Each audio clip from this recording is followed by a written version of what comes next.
This is the journey of water. Without it, life would not be possible. The cycle of water begins with vapor rising from the vast oceans to the highest reaches of the mountains. The clouds bear the load, but the burden becomes too much as the elevation increases and the vapor is chilled, turns to snow.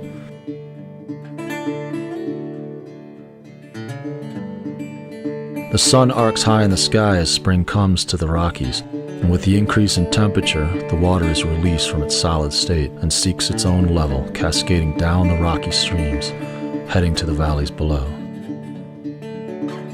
Renewal of water gives rise to the renewal of all life, the spawning trout and the migratory birds.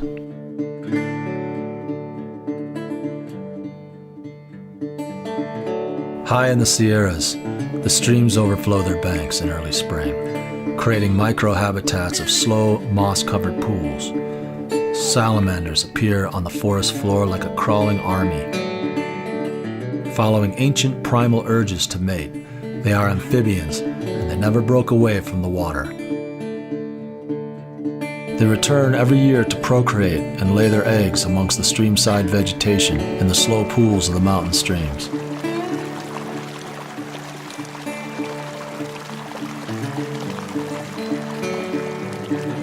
Water flows agitated by rocks.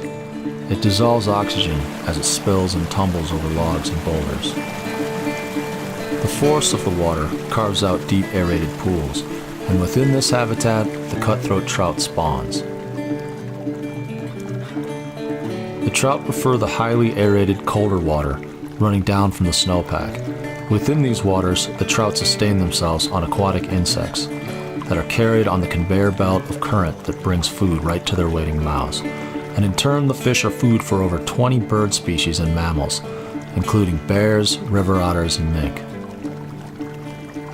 The insects themselves, in their larval form, thrive on the leaf litter and detritus that falls into the stream.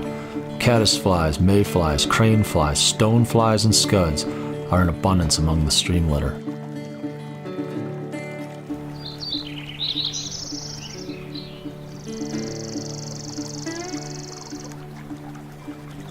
As the water meanders through the mountain meadows, it begins to slow in its furious pace.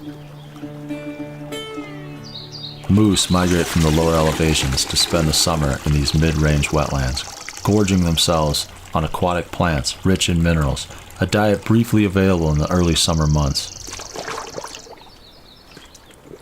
The greatest contributor to the creation of these wetlands, the beaver. The flow of water is engineered by these aquatic mammals for the purpose of flooding valuable feeding areas and creating depth to the shallow stream course, and in doing this, provides habitat for a community of birds, mammals, and insects. Flocks of yellow-headed blackbirds noisily announce their arrival. Males return weeks before the females to stake out territory. They recharge themselves by foraging for emerging aquatic insects at the base of the cattail stalks. Western painted turtles thrive in the depths of the marsh, safe from the ground predators like skunks and raccoons that prowl the perimeters. They lay out in the midday sun to raise their body temperature above that of the early spring water they have crawled from. Life is easy for them now, as food is in abundance. Snails, leeches, and dragonfly nymphs are easy prey for these aquatic turtles. The spring sun warms the water, and insect life explodes. Insects form the base of the food chain, allowing for a variety of birds to nest in great concentrations.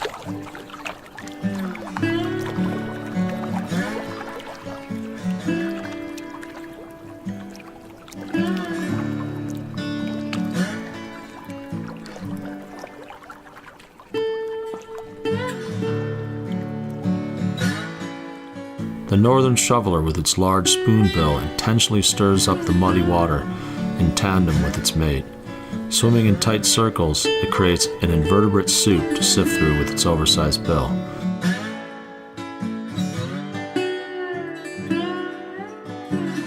The invertebrates like midge larvae, favored by mallards and pintails, are high in protein, while snails and amphipods are not only a good source of protein, but offer calcium for egg laying as well.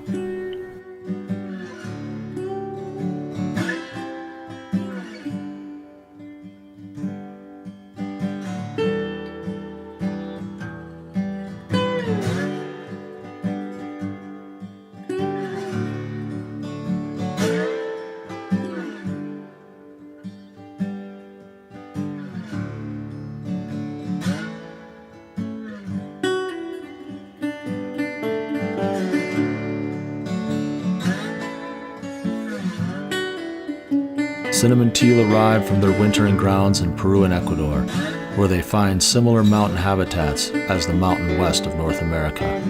Here they have come to breed.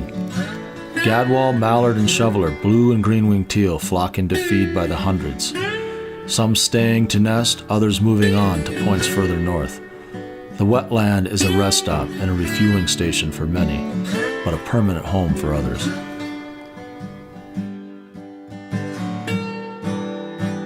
The ritual of life depends on water. Where it flows, its life-bringing power touches the highest peaks and fills the lowest valleys.